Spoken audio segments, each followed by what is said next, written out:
नमस्कार दोस्तों, आज हम लोग हाइड्रोलॉजी के एक टॉपिक को कवर करेंगे जिसमें हम लोग देखेंगे कि अगर किसी रेनफॉल स्टेशन का जो डाटा आ रहा है अगर वो डिसकंटिन्यू हो जाता है या फिर उसके अंदर इनकंसिस्टेंसी आ जाती है तो इन दोनों चीज़ों को कैसे रिमूव करना है, उसके लिए क्या मेथड्स है उसको हम लोग कवर अप करेंगे। एक बहुत ही इंपॉर्टेंट नोट पॉइंट है कि rainfall data must be continue and consistent with respect to time.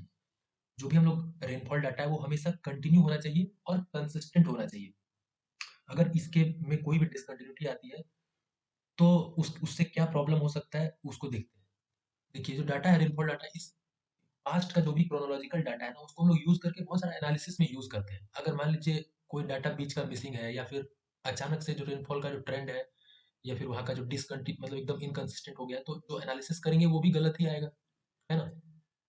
तो इसीलिए रेनफॉल डाटा है वो कंसिस्टेंट होना चाहिए और कंटिन्यू होना चाहिए।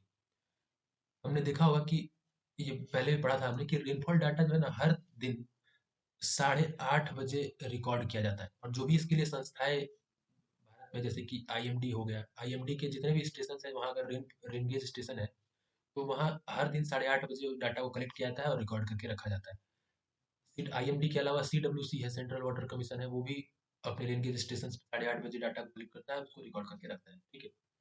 इन केस अगर पर्टिकुलर स्टेशन एक्स का, मान लीजिए कोई एक पर्टिकुलर स्टेशन एक्स है जिसका डाटा मिस हो गया है, तो उसके डाटा को उस मिसिंग डाटा को हम लोग निकालने उसको फाइंड आउट करने के लिए क्या क्या तरीका है।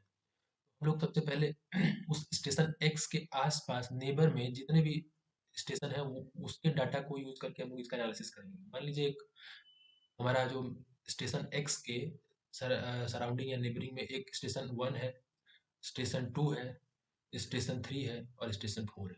ठीक। इन station one two three four के प्रेसिपिटेशन वैल्यू और नॉर्मल एनुअल जो प्रेसिपिटेशन वैल्यू है उसका यूज करके हम लोग एक्स का मिसिंग डाटा निकालेंगे। ठीक।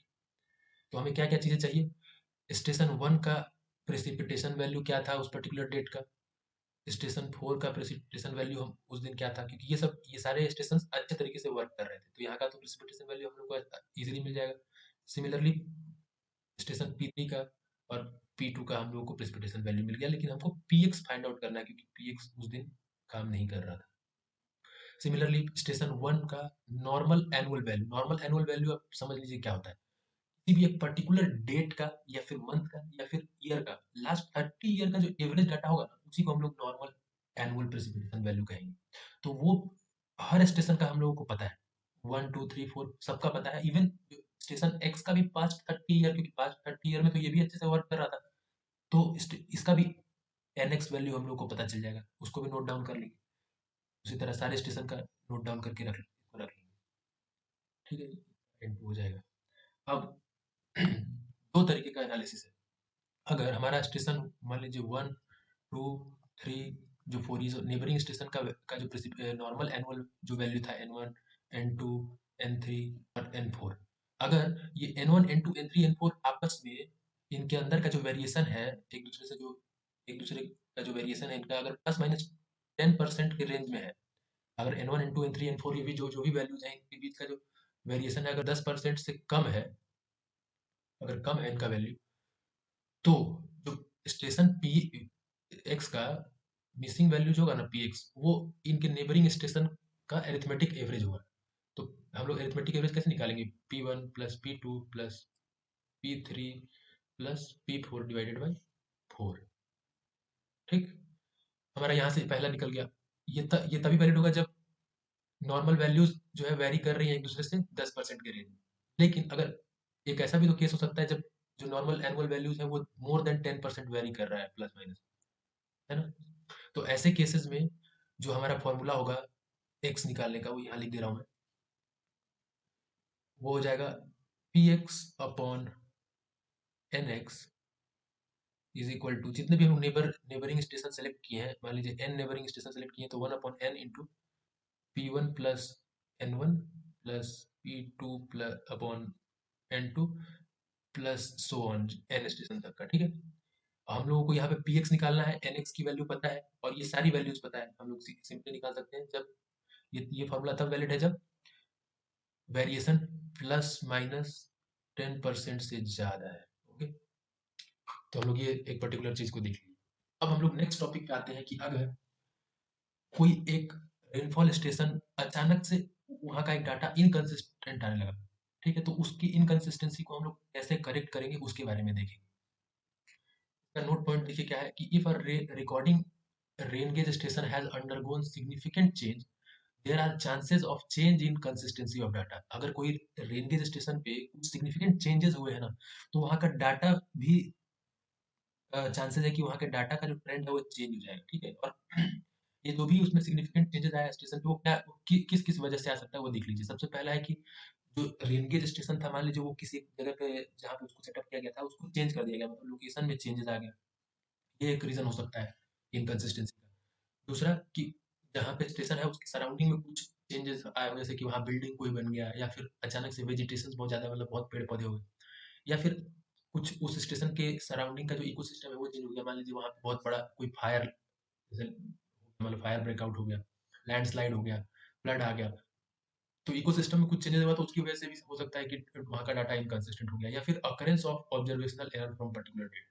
इसका मतलब क्या है, मान लीजिए हम लोग किसी कुछ पीरियड ऑफ टाइम तक कोई डाटा कलेक्ट करने का मेथड कुछ और था, अचानक से कोई एक नया बंदा आया और वो कुछ अलग तरीके से वहाँ का डाटा लेने लगा, तो उसकी वजह से कुछ एरर एक्यूमुलेट होने लगा उस पर्टिकुलर डेट से, उसकी वजह से भी डाटा इनकंसिस्टेंट हो सकता है।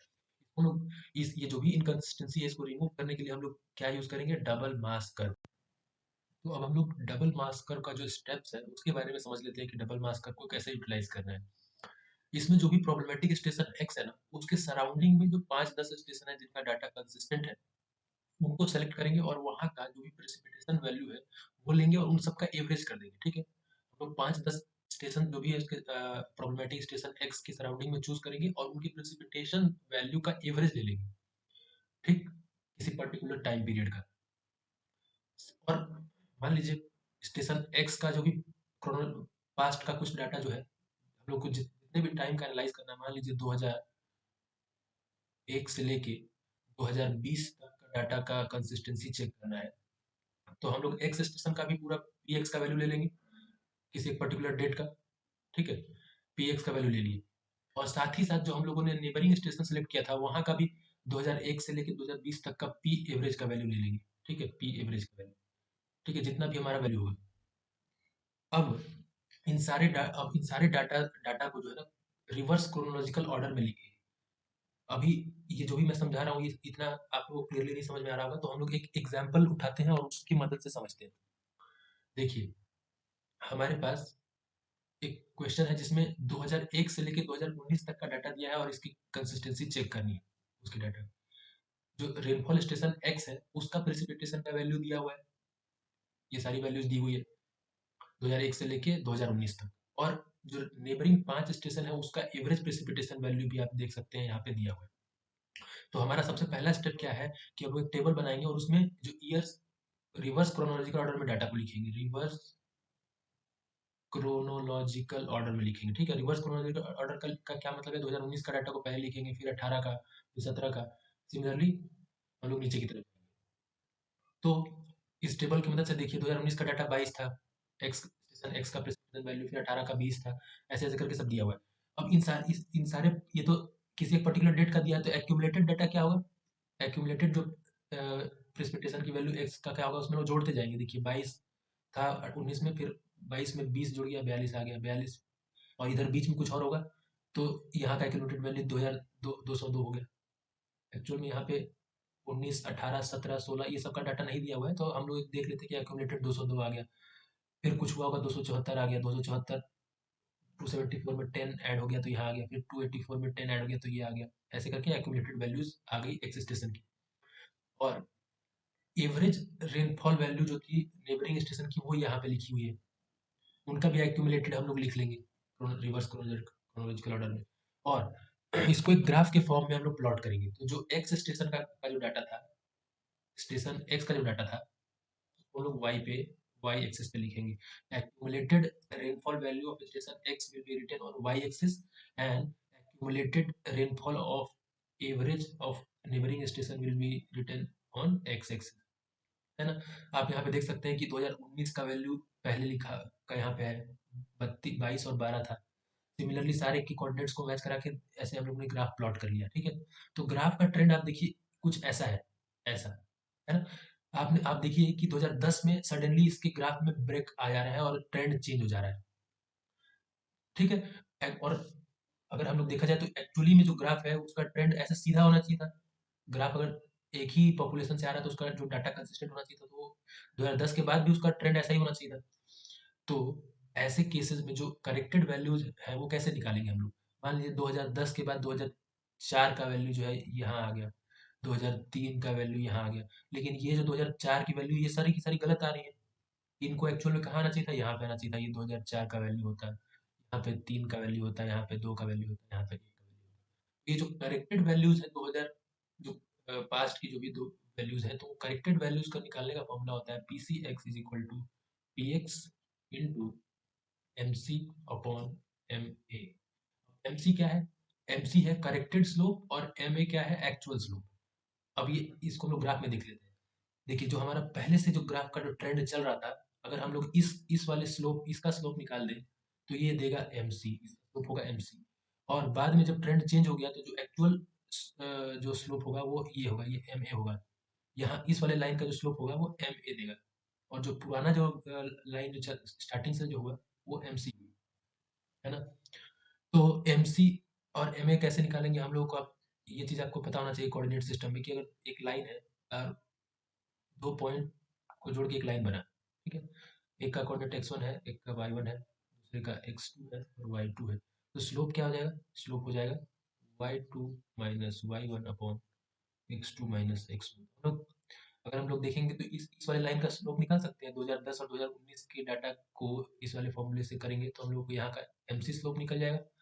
और यहाँ 2010 से 2001, 2001 से 2004 का भी डाटा को यूज करेंगे तो आपको एमए निकल जाएगा। तो हमारा पी सी एक्स जो होगा, P C X is equal to P X into M C upon M A. ये जो M C upon M A का रेशियो है इसको को क्या कहते हैं, ये होता है करेक्शन फैक्टर, ठीक।